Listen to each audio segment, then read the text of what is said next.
महाराष्ट्र के ऑफिसर तुकाराम मुंडे अगर सुर्खियों में न रहे तो बात कैसे बनेगी। अभी सुर्खियों में इसलिए हैं क्योंकि आपको पता ही होगा कि केतन अग्रवाल का एक मर्डर केस हुआ था पुणे में। उसके बाद सिया गोयल को अरेस्ट कर लिया गया था केतन के मर्डर के जुर्म में।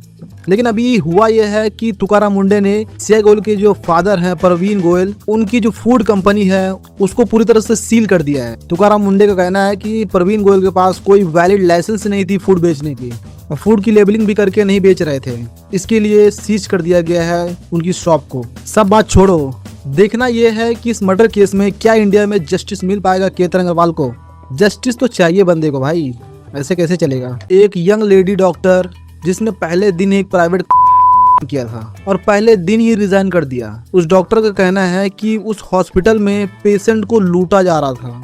सपोज किसी को जरूरत ही नहीं है आईसीयू की, लेकिन उसे जबरदस्त आईसीयू में एडमिट किया जा रहा है जिससे उसका बिल बढ़ा सके और अच्छा पैसा कमा सके। ऐसा ही उस हॉस्पिटल में स्कैम हो रहा था और सभी पेशेंट के साथ स्कैम हो रहा था। जो चीज नॉर्मल थी उसको बहुत हाई तरीके से दिखाकर उसका अच्छा खासा बिल बनाकर लूटा जा रहा था। पूरा हॉस्पिटल लूटने में लगा था। इसीलिए उस डॉक्टर ने पहले दिन ही ज्वाइन करके पहले दिन ही रिजाइन कर दिया। ये हाल है हमारे इंडिया के प्राइवेट हॉस्पिटल्स का। जो गरीब आदमी 5, 4, 10 कमाता है वो इतना बड़ा बिल कहाँ से भरेगा।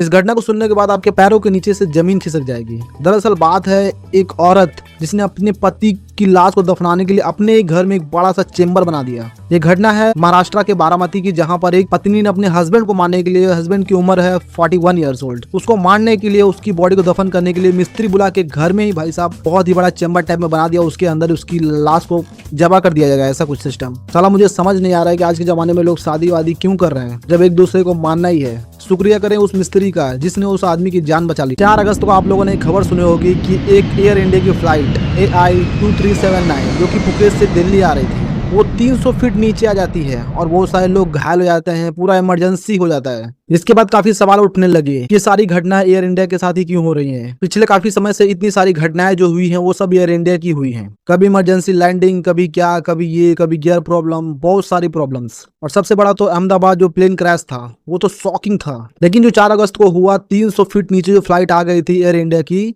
हालांकि प्लेन क्रैश नहीं हुई, लेकिन अभी जो खबर आ रही है इन्वेस्टिगेशन से पता चल रहा है कि जो पायलट था, जो प्लेन को चला रहा था, वो गांजा पी के था भाई, गांजा पी के फ्लाइट चला रहा था। मेरा सवाल ये है कि ये सस्ते जो नशे हैं ये क्या पायलट भी करते हैं, क्या मजबूरी है। लेकिन ये न्यूज पूरी कंफर्म हो चुकी है कि जो फ्लाइट थी जो 300 फीट नीचे आई थी, उसका जो पायलट था वो गांजा पिया हुआ था उस समय। आपका क्या कहना है कमेंट में बता सकते हैं गाइस। जैसा कि आप लोगों को ये पता है कि बलोचिस्तान जो है वो अपना इंडिपेंडेंस मना रहा था 11 तारीख को, लगभग सोमवार को। बलोचिस्तान पाकिस्तान से पूरी तरह से आजाद हो चुका है। बलोचिस्तान का कहना है कि इंडिपेंडेंस ऑफ बलोचिस्तान के तौर पर पहचान दी जाए। दुनिया के सभी देशों से मांग की है। अब देखना यह है कि कितने सारे ऐसे देश हैं जो सपोर्ट में आते हैं बलोचिस्तान के।